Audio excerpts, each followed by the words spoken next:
Hello everyone, my name is Pleb and this is a build and guide for Vadasi. Hands down, Vadasi has the best healing potential out of all the support heroes. Her base heal is okay, but her orbs give her the powerful buff that sends her above and beyond the other support heroes. Two problems that I've encountered with her are her self-heals and the fact that she's put in combat if she heals an ally. This slows down her stamina regen and her HP regen, thus preventing you from joining your team in teamfights. Not altogether, of course, but it puts you and your buddies at a significant disadvantage. Alright, let's go over her abilities really quickly. First up, we have Ray of Light. Get ready to never let go of the left mouse button.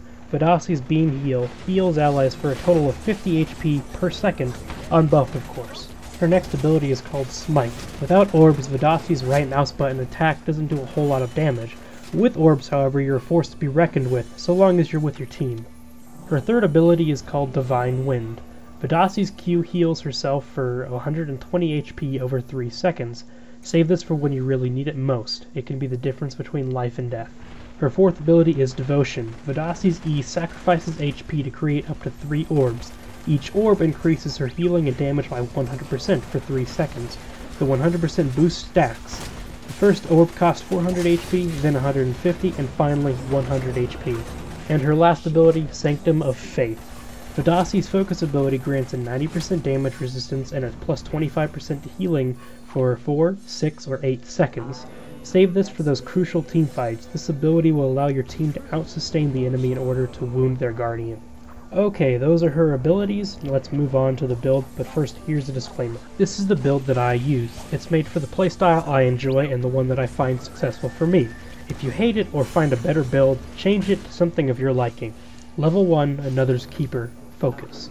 Plus 10% healing power, and you gain focus whenever you buff or heal an ally. This only occurs once every 5 seconds. Some other builds have you pick Resolute Sacrifice first, but I find that early game teamfights are just teams poking at each other for focus, so you shouldn't need to sacrifice HP for orbs that early. Level 2, Resolute Sacrifice for the E ability. Your first orb costs minus 200 HP for a total of 200 HP. So despite what I just said, Resolute Sacrifice is still really good. I just prefer to generate more focus first because focus gen is very slow even with Another's Keeper. Level 3, Keeping the Faith for the Q ability. With orbs, it reduces cooldown by 5 seconds. It puts a shorter cooldown on your oh shit button, which could save your purple booty one day. Level 4, Sucker for the left mouse button. Each orb increases healing by an additional 20 HP per second. It buffs your healing with orbs by an even greater margin. Level 5, Focused Healing for the Focus ability. Plus 20% healing power after using Focus lasts until you die. Heals, heals, and you guessed it, more heals. Clash talent, Divine Light. Divine Wind heals you for an additional 20 HP per second.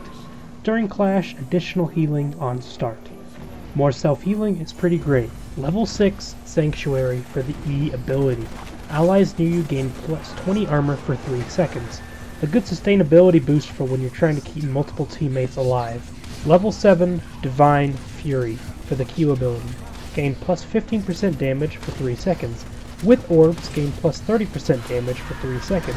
It's a nice little damage boost, hopefully you won't need it. Level 8, Righteous Defenses for the left mouse button.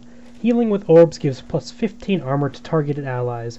More sustainability for your teammates. Level 9, Flame Seeker for the right mouse button. It's a projectile that passes through foes. It no longer is a beam attack. It uses an orb and hits deal damage and burn for 3 seconds. Kind of filler, but the projectiles do take getting used to. I just suggest focusing on healing and running away. Level 10, Eternal Flame for the right mouse button. It will not use your final orb, and you take reduced damage when you have orbs by 25%. A nice damage reduction. Now for some general tips for playing as Vadasi. Don't instantly heal your teammates when you have low HP or stamina.